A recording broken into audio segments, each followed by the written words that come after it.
Hey guys, it's Lauren here. So I just wanted to do a top 10 video because why not? I mean, I've only done like one of these kind of videos, and that was about things that annoy me. But I want to do something about a typical, like a historical topic, educate people a bit. So I really wanted to tell you guys about people who really are messed up in the head a bit. They are the people who you really hate because they've done very bad things in history, such as Adolf Hitler. But there are many other people who've done stuff like that are far worse than what he did. So make sure you get ready because I'm about to tell you about, I think I'll go up to 10 people who did terrible things in history. Number 10 is Elizabeth Bathory. Elizabeth Bathory was Countess who lived in the Carpathian Mountains. She was one of the inspirations of Dracula and was her nickname Count Dracula, or female Dracula, and the reason why she was called that is because she loved drinking blood. Yeah. So, she was also kind of a homicide. She was responsible for killing 650 girls, young and old. There are many other reasons why she hated her. She was never put on trial, but was forced to stay in one room for the rest of her life. She died 4 years later. So you can expect this woman to meet up with Dracula, dance around, and then just go murder some people. Thanks, history. Next up, we have Joseph Mengele.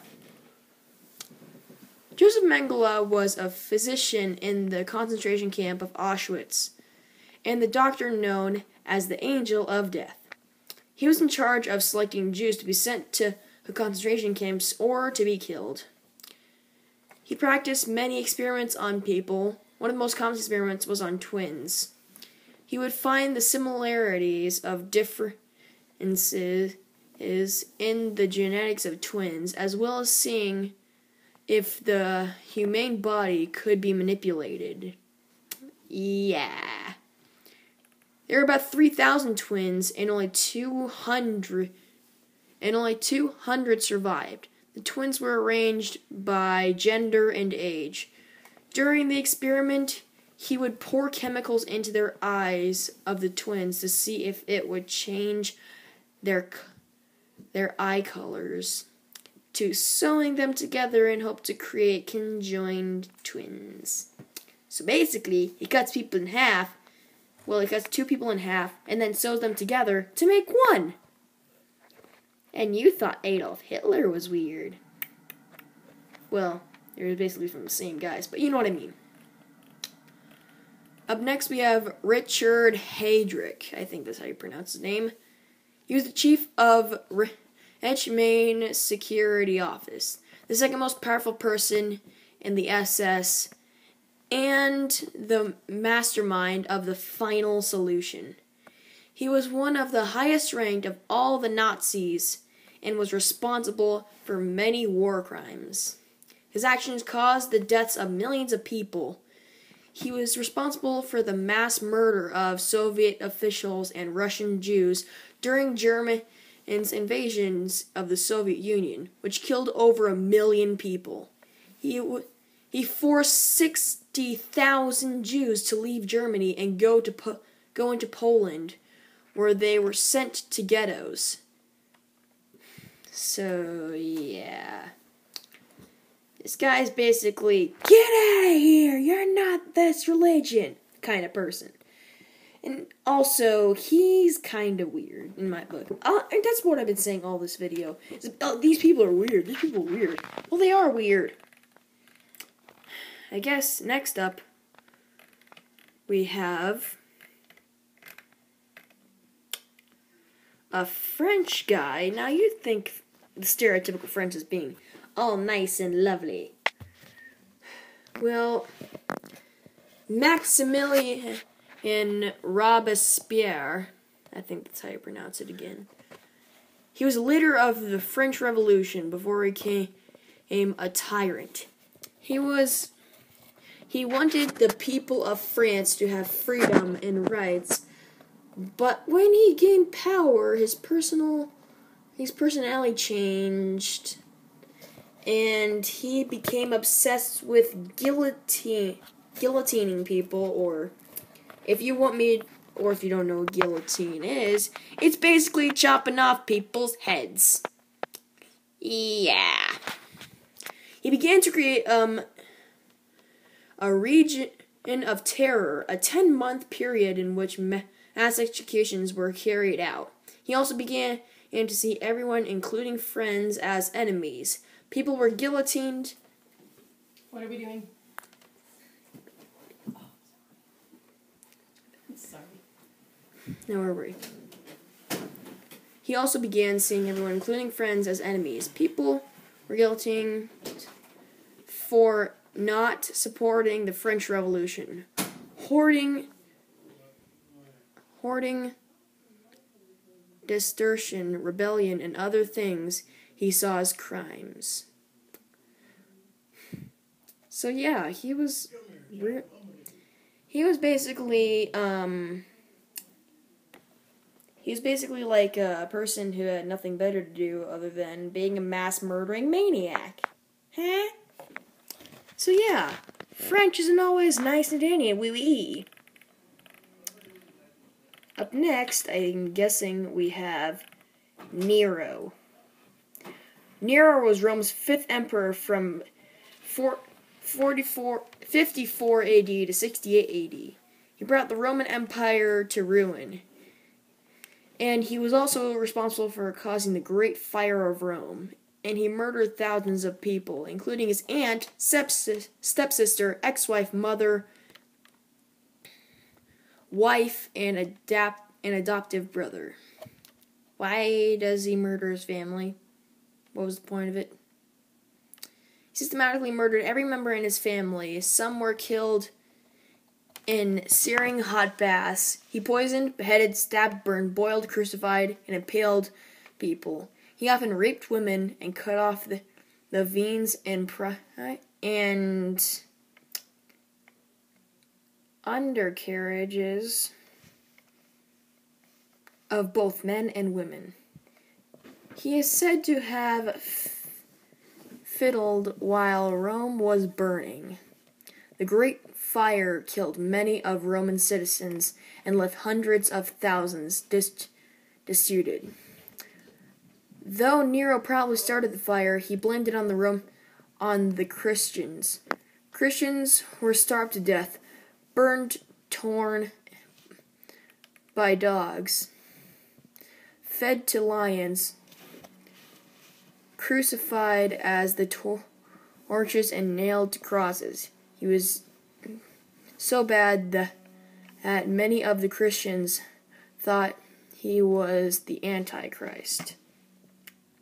So yeah, sorry if you got a little scared, Christian, if you're watching this, but things are things. Up next we have Caligula.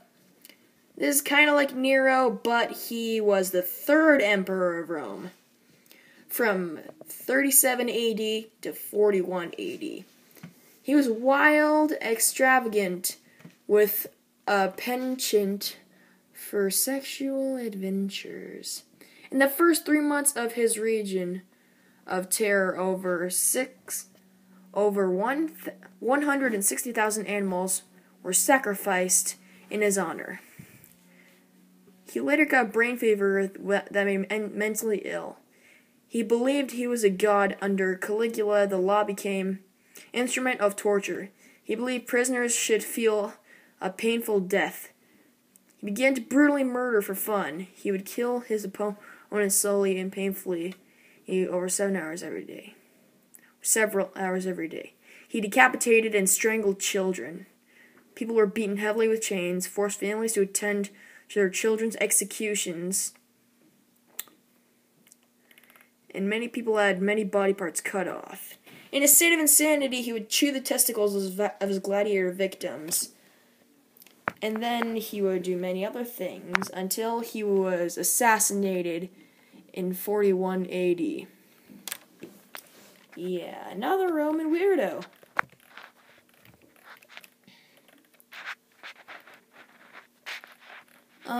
Next up we have Ivan the Terrible. Now, Ivan the Terrible was the Tsar of Russia from 1533 to 1584. He's a very mean, obviously. He was very cruel, brutal, and merciless, even as a kid. When he was young, he had the habit of taking creatures like cats, dogs, bears, and other creatures to the top of tall buildings, to see the view. Nah, he actually just threw them off for fun. Hey, kitty, wanna go fly? Fly! No. And this guy apparently found it amusing. Yeah. When Ivan became the Tsar of Russia, he became paranoid and started to see enemies everywhere. Ivan forced thousands to move from their lands and made them homeless. Ivan became obsessed with killing and torturing everyone he saw as enemies, but were most innocent.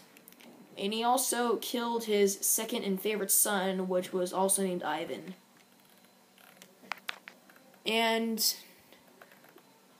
then Ivan died while he was playing chess with one of his friends in 1584. Most likely, he was poisoned. In Soviet Russia, you don't trust a Tsar.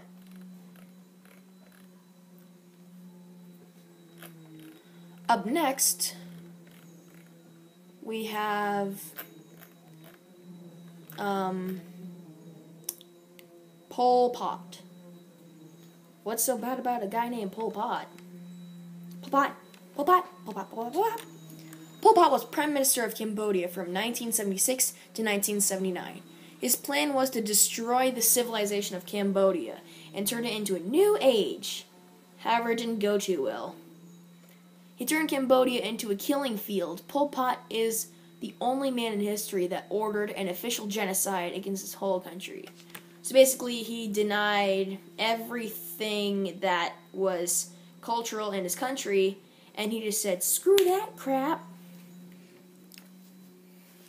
and killed the greatest percentage in the amount of time he was in power. He declared that the Buddhist religion, money, and personal possession would all be banned. I don't know if this guy is really that interesting, but he's really weird. And who else haven't I done? Oh yeah. I haven't done Leopold II of Belgium. Leopold II of Belgium was the King of Belgium from 1865 to 1909. After a while, he acquired the Congo Free State, which was a private project from 1885 to 1908. Congo Free State was 76 times larger than Belgium. He is considered one of the greatest liars of all time because he fooled the whole world that he was helping the Congo and believed instead he turned the Congo into a country ruled and forced labor. He was free to rule the Congo Free State as a personal domain. Leopold ruled about 20 million Congolese under administration. The Congo Free State suggested to terror regime. And anyone that showed any resistance would have their hands, legs, and even heads chopped off due to disobeying his commands. Yeah. I don't know why these people do this. I mean, they should just mind their own business. There's no reason to do this kind of stuff. So that's the list. I hope you guys enjoyed this video. And no way that this was hard to understand. I just looked it up. And then I am presenting it right now. So hope you guys enjoyed the video. Leave a like, share on Facebook, wherever you use, and I'll see you in the next video. Bye-bye!